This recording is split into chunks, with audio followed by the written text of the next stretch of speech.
Our favorite yapper is back to yapping about 49ers quarterback Brock Purdy. Yes, you already know I'm talking about Nick Wright.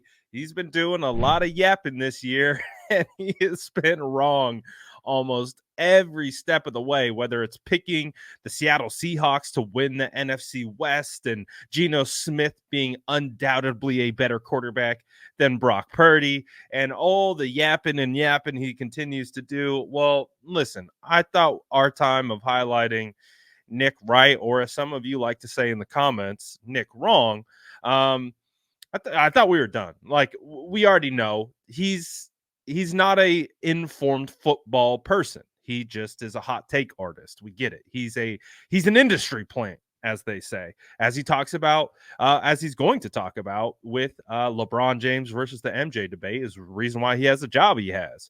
So we understand what it is. But again, I find this little clip from Nick Wright talking about what conversation that he would eradicate from sports media. Guess who he picked? Guess who he picked? He said he doesn't want to talk about Kyle Shanahan quarterbacks because they're all a product of Kyle. They're all a product of scheme. And I'm going to let you listen. Take a listen to Nick Wright. And what I find absolutely beautiful about this clip, literally disqualifies himself from the conversation. And I'll explain why after you take a listen right here. If you could retire a take right now, like just zap it, for not yours, but just like remove something from the sports media. Great. Yeah, yours are amazing. Yeah. But I'm saying, if you could say, all right, we can no longer debate blank in sports media. It is removed from the conversation across everything. It is illegal. Police show up at your house if you start to debate this. You can retire anything from sports media. What would it be? And it could be a broad thing or it can be a very specific thing. Just get it out of the discourse. Wow.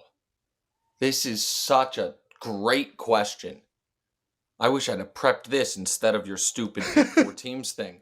The obvious one is Jordan versus LeBron, but then, I mean, come on, I'd be unemployed.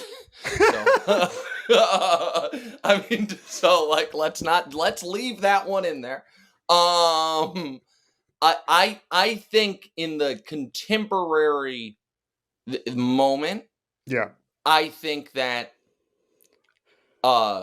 Shanahan quarterbacks.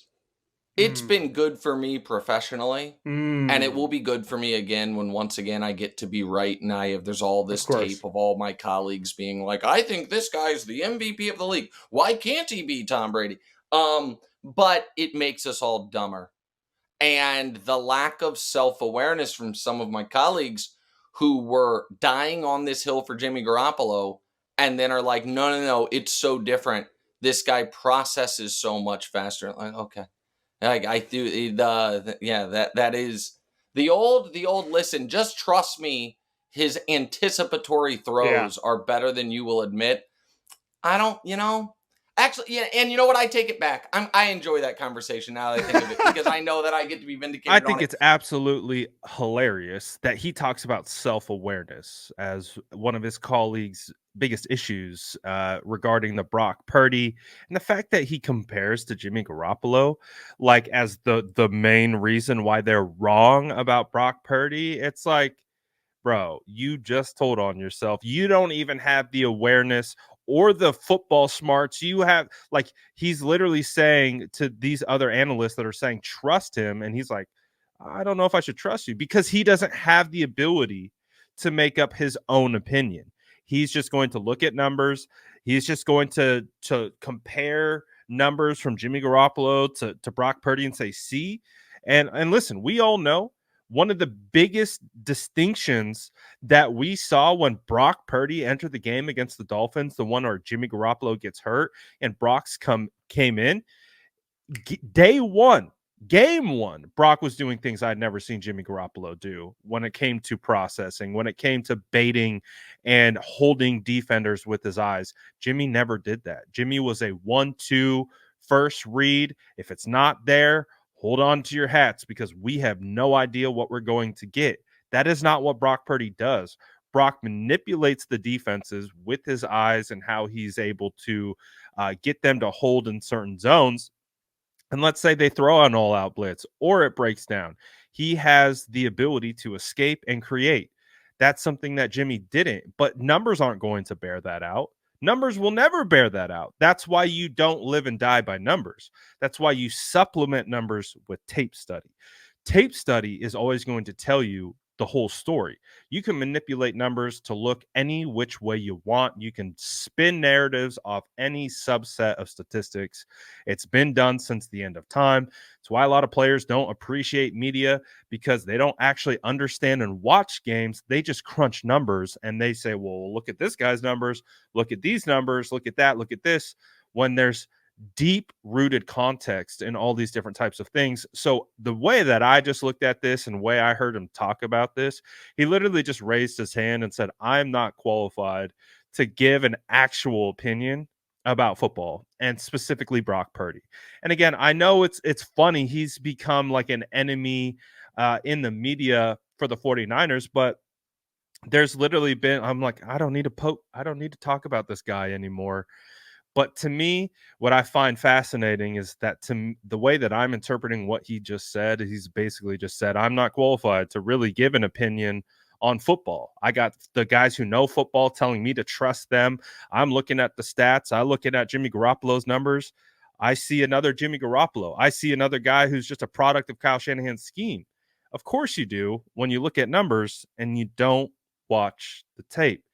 What is the biggest kind of disconnect between people who've had opinions about Brock Purdy like Cam Newton? They don't watch.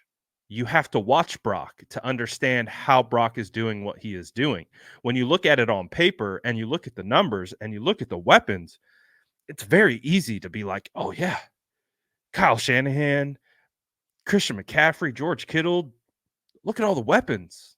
Of course, he's just plopped right in there. He doesn't have to do anything. He's just along for the ride. That's not what's happening. And when you're watching Brock play, you understand, yes, there is a huge function of his game, which is managing the offense. But we see it time and time again. He not only manages it at the highest level that we've ever seen it, he goes beyond and outside of it. And that is where he finds a lot of success. So again, I don't know how many more appearances Nick Wright is going to make on this channel. However, I did like that he kind of told on himself. That's the thing with these football people.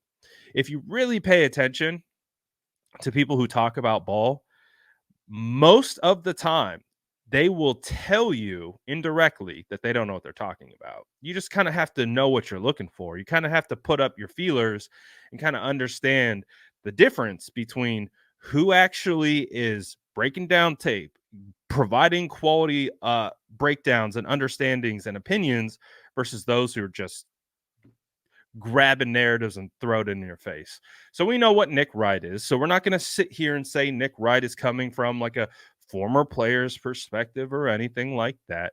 But again, to me, what I just heard from Nick is I don't know ball. That's all I heard. And we already knew that. But to me, he just kind of admitted it. And again, he's digging his feet into the ground and on his take, because he's just hoping that he turns into a pumpkin. And so he could be like, see, I told you so. But it's not really based on anything other than comparing him to Jimmy Garoppolo. So, hey, shout out Nick Wright. Appreciate you, man. Thank you for letting us know where you stand. And it's noted, and we'll keep that in mind in the future. So keep doing you, Nick. Phenomenal job.